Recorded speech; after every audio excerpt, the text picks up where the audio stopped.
¿Qué tal, amigos? Soy tu amigo Juan de Dios Sánchez Abreu de Innova Digital y estamos en una charla más aquí con un personaje del sur de Veracruz, Mario Ulises Pereira, un gran amigo mío de hace muchos años. Mario Ulises Pereira Esquivel, en verdad que te conozco hace algunos años y me ha gustado mucho la grilla, mi querido Mario Ulises Pereira. Fui gran abogado y pues has estado muy metido también en actividades políticas, Mario Ulises. ¿Cómo entra Mario Ulises Pereira a la política? Bueno, pues en las épocas estudiantiles participamos en un grupo aquí en Jalapa, en el Movimiento Cultural Estudiantil Veracruzano, y de ahí, cuando llega Fidel Herrera Beltrán a ser dirigente estatal del PRI juvenil, me hace el honor de invitarme a formar parte de él y me integro ahí prácticamente. Ahí empieza a participar en las actividades partidistas. Luego Manuel Ramos Gurrión, cuando fue secretario general de la CNOP, también me invita a estar colaborando con él y ahí estuvimos también colaborando en la CNOP. Fui delegado de la CNOP en algunos lugares y luego pues estando aquí en Jalapa colaborando en la Dirección de Educación Popular con Guillermo Zúñiga. Me invita Gonzalo Morgado Huesca, que era dirigente del PRI durante los 6 años del gobierno del licenciado Hernández Ochoa, a ser delegado del partido y soy delegado en casi todo el estado. Esa era la carrera política de antes, ¿no? Antes la gran mayoría que iniciamos en el PRI, porque yo estuve una temporada en el también PRI. Estuviste. Iniciamos en el Frente Juvenil, desde la época estudiantil, Frente Juvenil, y después llegas al partido y había que hacerle de todo, de delegado, de esto, de lo otro. Pegar bambalinas, repartir volantes, es lo que hoy no, inflar globos. Es lo que hoy no hacen los jóvenes, chingados. No. Hoy todo lo quieren hacer por internet, todo lo quieren hacer por redes sociales, ¿no? Pero ahí es donde aprendías realmente, Mario Ulises Pereira. Claro, mira, nosotros, el partido fue una escuela. Cuando a mí me dicen, oye, digo, yo lo poco, lo mucho que he hecho en mi vida se la debo al PRI. Con todos sus defectos, yo seguiré siendo priista, aunque actualmente discrepo de la actividad que realizan muchos de los dirigentes del partido, que no son lo mejor que hay en este momento, a nivel nacional y a nivel estatal, ni menos municipal. Pero bueno, yo seguiré siendo priista, cuando menos en mi interior. ¿Tú fuiste presidente del PRI en Coatzacoalcos? Fui presidente del PRI en Coatzacoalcos, pero antes fui delegado del partido en casi todo el estado. Yo coordiné la campaña del partido antes de que llegara el licenciado Acosta Lagunas al gobierno. Cambié todos los comités municipales del PRI en el distrito de Tuxpan. Antes lo había yo hecho en el distrito de Huatusco.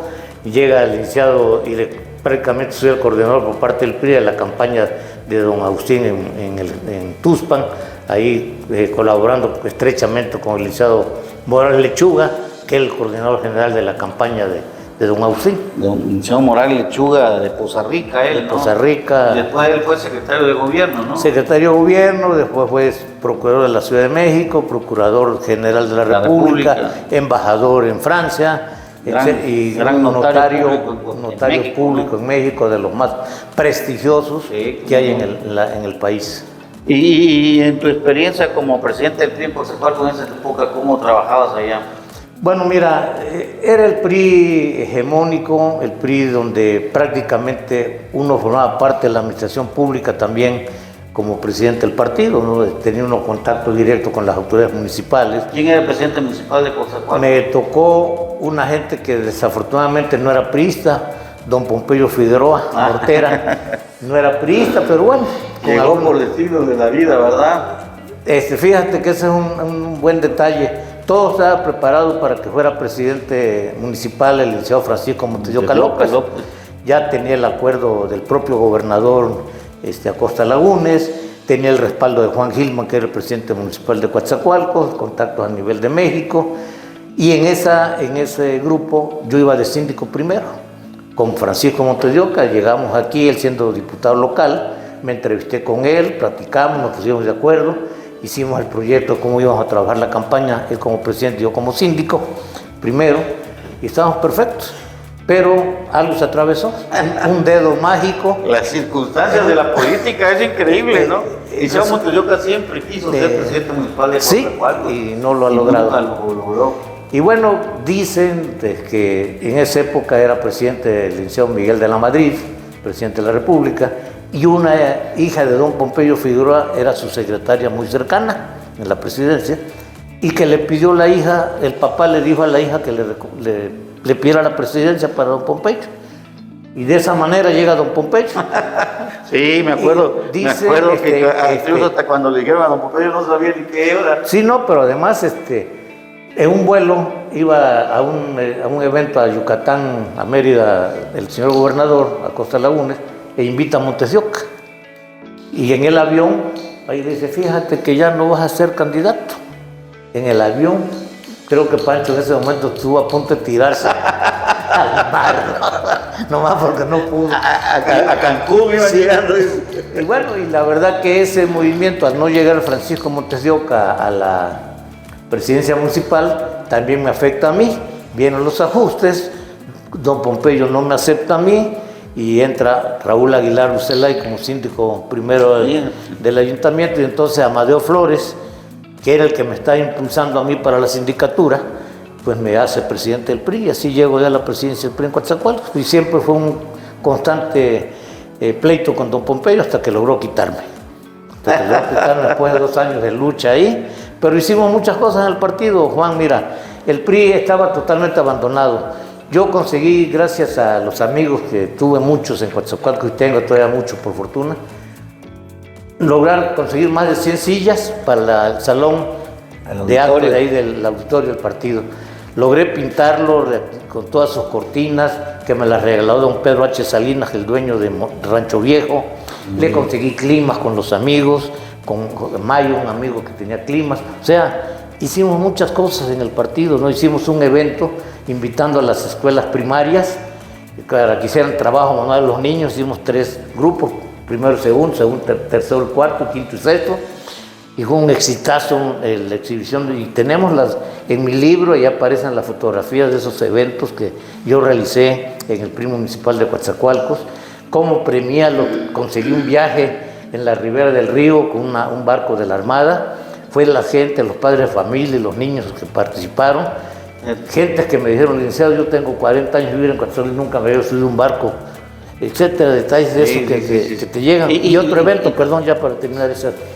Le hice una cena a los reclusos de Palmasola, la cena de Navidad. Ah, mira. Gracias a don Francisco Valderas, me regaló 2 novillos, Carlos Vasconcelos otras cosas, en fin, apoyos, y se hizo la cena de Navidad para los reclusos con sus familias, una cosa fuera de serie. Y hubo gente que me criticó, dice, pero ¿para qué haces eso si los reclusos no votan? Lo que no saben ellos, como se los dije, que sus familias sí votan. Claro, y esa familia, mientras tú, siempre votó por el PRI, claro, gracias a ese evento, ¿verdad? Agradecido y el detalle, ¿no? Así es. Y además también el recluso, de finalmente ser humano. Claro. Te lo agradezco. Sí, también, definitivamente, ¿no? Sí, fueron cosas muy bonitas. No cualquiera los toma en cuenta. Así es. Qué buen detalle hiciste, María Ulises, la verdad. Sí.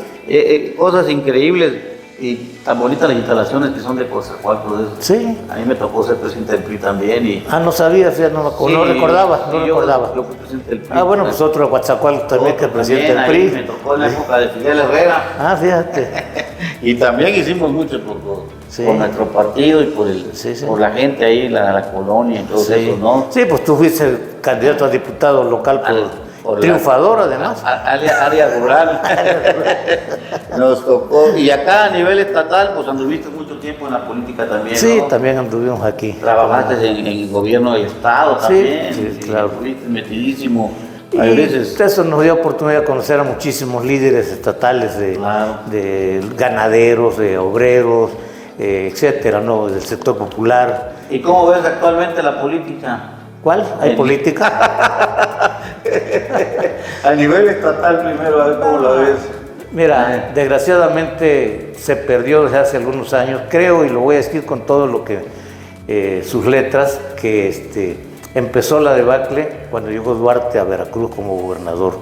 Yo se lo dije a mi amigo Fidel, que no era el indicado. Le pregunté por qué Duarte, y me dice, maestro Mario Ulises, Javier va a ser el mejor gobernador de Veracruz. Y entonces me permití decirle con toda la confianza y el cariño que nos guardamos durante mucho tiempo con Fidel. Dije, mira Fidel, ojalá yo me equivoque y sea un gran gobernador Duarte. Pero si tú te equivocas, las consecuencias las va a tener Veracruz.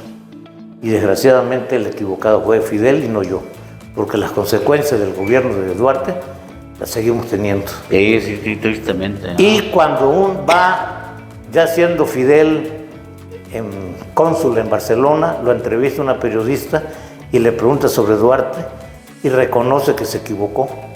Entonces me permito enviarle un mensaje a Fidelio: maestro, ¿te acuerdas de eso? Maestro, tuviste razón. Digo, entonces desde ahí empieza la política en Veracruz a declinar. Sí. Tiene un momento de levantamiento con Miguel Ángel Yunes, que es un político muy reconocido, con sus aciertos y defectos como todos los tenemos, pero le dio nivel a la política de Veracruz. Desafortunadamente se equivocó en la elección, porque creo que los gobernantes, tanto a nivel estatal como federal y municipal inclusive, uno de sus anhelos siempre ha sido dejar sucesor, y es donde han fallado. Falló Salinas de Gortari, falló, etc. El único que logró heredero fue Fidel y se equivocó en el heredero, ¿verdad?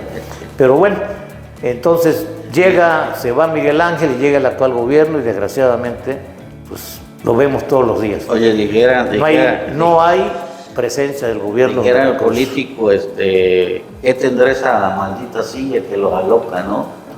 En verdad, porque se sientan y se transforman, ¿no? Sí. Yo siempre he dicho que uno es el candidato en campaña y otro es el gobernante ya, ¿no? Porque Así el es. candidato en campaña, pues, toma toda mano, toma todo dar y te promete, pero llegan al gobierno, a cualquier puesto del gobierno y se transforman totalmente y además se olvidan de Bueno, pues ¿y sabes cuál es lo más triste de todo esto, mi Luis? Es que piensan que se van a quedar toda la vida ahí y no piensan a futuro, chingado. Así es. Mira, ahorita que tenemos por fortuna la memoria de las redes sociales, lo vemos. Vemos con mucha frecuencia que nos pasan en las redes mensajes que daba señor Andrés Manuel López Obrador cuando era líder, todo lo que decía, Cuando era contra, todo lo que gritaba, todo lo que pregonaba, cállate chachalaca, a Fox, que fue lo que más sonó, cuando decía que el ejército debería estar en los cuarteles, cuando decía tantas y tantas cosas que vemos ahora todo lo contrario. Y si escuchamos a Bartlett cuando era senador decir lo mismo: ¿por qué están los soldados en la calle? Los soldados deben estar acuartelados, y ahora aplaude que los soldados anden en la calle, ¿verdad? Entonces, sí. Tú tienes razón, Juan. El candidato es uno, el precandidato es uno, el candidato es otro y el gobernante es otro totalmente. ¿A qué se debe? Fundamentalmente, creo yo, a la adulación que hacen de él los que están a su alrededor para su beneficio propio. Hay muchísima gente que se enriquece usando única y exclusivamente el nombre del gobernante, y el gobernante muchas veces ni se entera. O si se entera, se hace, ¿no? Se hace. Porque acuérdate también lo que dice el presidente actual, ¿no? Bueno. Lo mismo que tú me estás diciendo. Es que es muy sincero el presidente.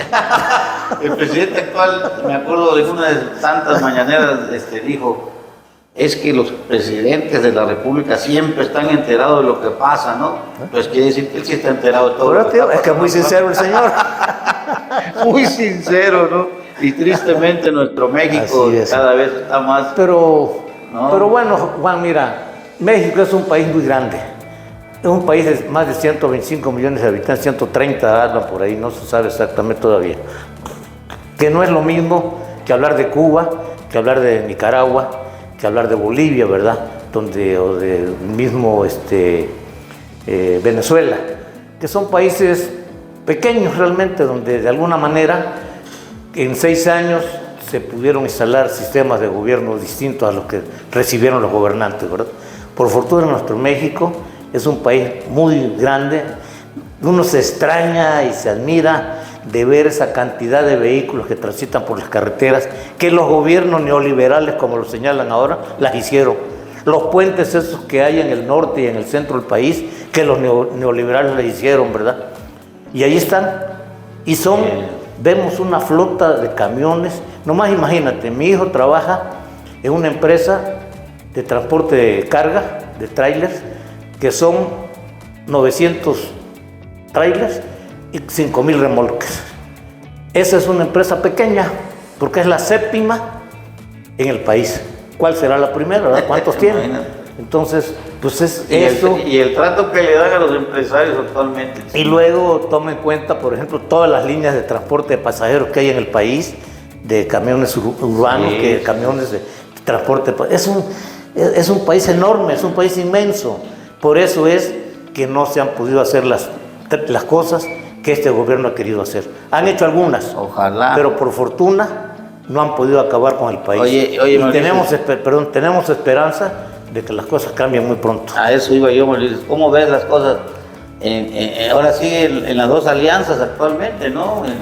En la alianza PRI-PAN-PRD que andan en campaña y la otra alianza que es Morena, PT Verde, ¿no? Que también andan en campaña. ¿Cómo ves las cosas ahí? Bueno, mira, por principio de cuentas, lo de las famosas corcholatas, les nombro así porque pues ya todo el mundo las aceptó ese nombre que para mí es ofensivo, pero bueno, claro. ellos mismos lo aceptaron. Hasta el verde ahora se hizo corcholata verde, ¿verdad? Pero bueno, su criterio y lo respetamos. Mira, la verdad que pues ahí no hay competencia. Ahí es una farsa lo que está llevando efecto. Donde hay un poquito más de competencia, según mi punto de vista, es en la otra alianza, la de PAN, PRI y PRD. ¿Por qué? Porque hay gentes, por ejemplo, yo tengo la fortuna de conocer personalmente y haber sido amigo y haber recibido de ella su libro autografiado, un disco con sus canciones de su autoría, cantado por ella, Beatriz Paredes, que es una mujer brillantísima, nomás le falta ser presidente de la República. Es la que tiene una mejor carrera de todos los aspirantes. Muy preparada. Y está también Xóchitl Gálvez. Xóchitl Gálvez tuve la oportunidad de tratar de conocerla cuando creamos aquí en Veracruz el Instituto Veracruzano de la Defensoría Pública, que ella fue parte importante desde el Instituto Indigenista para que se creara ese organismo aquí en Veracruz. Platiqué con ella, es una mujer también muy preparada. No ha tenido los cargos de Beatriz, pero tiene otras cosas que Beatriz no tiene. Tiene mucha entereza, tiene mucha valentía, tiene mucha presencia y además tiene algo que conecta con la población. Y eso es muy importante. Si la alianza PRI-PAN-PRD se decide a apoyar a Xóchitl Gálvez, creo que tenemos un caballo que lleva mucha ventaja para las elecciones. Además, yo siempre he dicho, Ulises, que el pastel es muy grande, ¿no? Ahí hay gente muy capaz, como tú lo dices, muy preparada y con experiencia, ¿no? Santiago Krill, que ya fue secretario de Gobernación, Enrique de la Madrid, que fue secretario de Turismo, Beatriz Paredes ni se diga, que es una gente muy bien preparada, la misma Xóchitl, y algunos otros más que están ahí, que al final, si esa alianza se unifica, se une y hacen una buena estrategia política, pueden dar una gran batalla, la verdad. No, y además de que gana la presidencia con un gobierno de coalición, que todos ellos formen parte de ese gobierno. Imagínense que se sume ahí lo que tú estás diciendo, a ver, imagínate una secretaria de Gobernación, Beatriz Paredes Rangel, no lo vas a comparar con lo que hay ahorita, la verdad. Claro, no, y ningún MIT, por ejemplo, podría ser nuevamente secretario de Hacienda. Y el que ya fue secretario de Turismo, de la Madrid, y todos pueden ser, tienen experiencia además y tienen vocación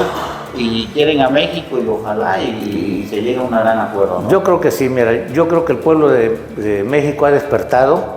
Yo vi aquí, estuve en el evento de Xóchitl Gálvez y yo no vi gentes ahí que fueran llevadas a fuerza. Vi gente que se mandaron a hacer ellas sus camisetas, sus playeras con la publicidad de Xóchitl, mandaron a hacer abanicos, mandaron a hacer esto, de su propio peculio y fueron por su propio uso. Como eso es lo que ha estado pasando como vimos nosotros en todo el país, ¿verdad? Ahora, desafortunadamente, el sábado yo tuve un compromiso y no pude escuchar y saludar a mi amiga Beatriz, que lo hubiera yo hecho también con mucho gusto, porque la conozco y sé que es una mujer muy valiosa. A Enrique de la Madrid no tengo el gusto de conocerlo, pero traté y conocí a su papá como presidente. Tuve la oportunidad de platicar alguna vez con don Miguel de la Madrid Hurtado, un hombre brillante, un buen presidente, pero pues desgraciadamente neoliberal para los actuales, ¿verdad? Pero bueno, yo creo hay que tener fe y confianza que vamos a recuperar este país. Eso es lo importante. Vamos a recuperar este país. Y pedirle a la gente que salga a votar. Ese es el punto importante. Allá iba yo, yo creo que vamos a recuperar nuestro país y por extensión Veracruz, porque no podemos pensar nada más en el país y dejar a Veracruz. Veracruz es uno de los 3 estados más importantes del país, económicamente, número de habitantes, número de electores, economía, tiene todo, tenemos todo en Veracruz. Ya quisieran otros estados de la República tener todo lo que tenemos aquí. Y además de buenos candidatos también. Tenemos buenos candidatos, no vamos a hablar aquí de candidatos, pero tenemos muchos amigos que ya han participado, gente muy valiosa, gente con experiencia administrativa, gente con experiencia política, gente con experiencia participativa. Entonces creo que Veracruz debe tener mejores resultados aquí, ¿no? Los accidentes políticos que se dieron no deben de repetirse. Y para que no se repitan, tú tienes razón, debemos de salir a votar, y razonar nuestro voto, no dárselo porque nos den una migaja cada 2 meses, que yo también la recibo, pero no por eso voy a votar por ese partido, ¿verdad? Porque esa migaja la da el gobierno, no la dan los partidos políticos. Claro. Y además que le quede claro a las personas de la tercera edad, de que esto de la beca que les dan o de la pensión ya está en la ley, no no se los va a quitar nadie, ¿no? A veces es el miedo de decir, es que si no voto por tal partido me van porque así se lo dicen, Juan. Exacto. Porque así te lo están diciendo. Pero mira, ya el presidente lo dijo, yo vuelvo a lo mismo, que es una gente muy sincera. Acuérdate, un mensaje por ahí que dio el presidente, que mientras más ignorante es la gente, más fortalecen y votan por Morena, ¿verdad? Sí. Entonces, por esa sinceridad del presidente, ¿verdad? Le está diciendo a la gente tal cual es.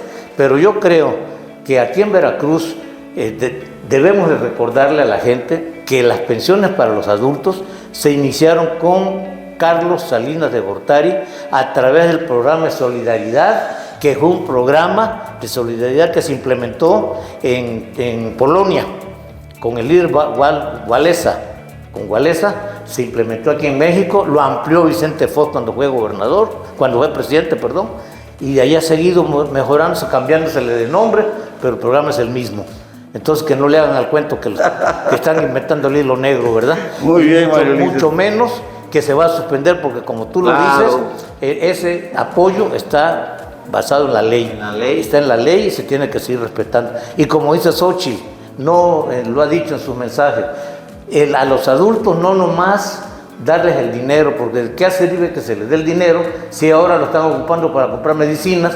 Porque se han quitado los apoyos para medicinas, para guarderías, para todo esto, ¿verdad? Claro. En cambio, Xochitl ha propuesto que si llega a la presidencia, aparte de la cantidad en efectivo, pugnará porque haya medicinas, atención médica y además hasta aparatos auditivos que mucha gente no los pueden conseguir. Lentes, que lentes, placas dentales, todo eso para los adultos mayores sería un gran apoyo. Y reactivar el seguro social de élite, que era lo mejor antes. Así es. Antes ir al seguro social era de primer nivel. Bueno, mira, yo tengo 13 años que soy asiduo cada mes al seguro social. Y antes nuestras citas eran cada mes, ahorita son casi cada 2 meses. El otro día me decía un amigo, dice, necesito que me operen urgentemente. Y me programaron para dentro de 6 meses, voy a ver si llego. Esa es la verdad. A ver si llego, dice, ¿no? Tenemos un bache político en el país, pero los baches se tapan. Qué bueno. Y nuestro bache lo vamos a tapar con votos. Mira, el Estado de México lo hubiéramos ganado, la alianza. Tristemente. Pero desgraciadamente, 2 factores. En principio, la maquinaria oficial. Y luego de la maquinaria oficial, la apatía de la gente del Estado de México que no salió a votar. Votó menos del 50, creo que 48, 49% de la votación. Fue lo que yo te decía. Entonces, aquí tenemos que seguir invitando a la gente a que vaya a votar. Así sea imposible. Porque solamente así lo van a reconocer. Así sean las 2, 3 de la mañana del domingo de las elecciones, o que amanezca el lunes y que estemos votando, pero que la gente vaya. Que la gente vaya a votar, porque eso es la única forma. Así metan al ejército, metan a los delincuentes, metan a quien metan, la sociedad civil va a protestar y va a apoyar con su voto que no se cometan arbitrariedades y irregularidades. Además tiene que haber una diferencia de voto muy fuerte para que te puedan reconocer, porque este presidente no quiere reconocer nada. Así es. Mario Ulises no respeta Pereda, la ley. Esquivel, muchas gracias por estar aquí en Innova Digital. La verdad es que me da mucho gusto, una gente con mucha experiencia política, una gente que ha trabajado y recorrido, pues no nada más el Estado, el país, Sí, sí, el extranjero. El extranjero también. En verdad me da gusto, Mario Ulises, y bueno, pues estamos cerrando una charla más en Innova Digital. Soy tu amigo Juan de Dios Sánchez Abreu, síguenos en todas nuestras plataformas, síguenos y suscríbete en YouTube, que es importante para nosotros y para ti. Gracias, estamos pendientes. Gracias a todos.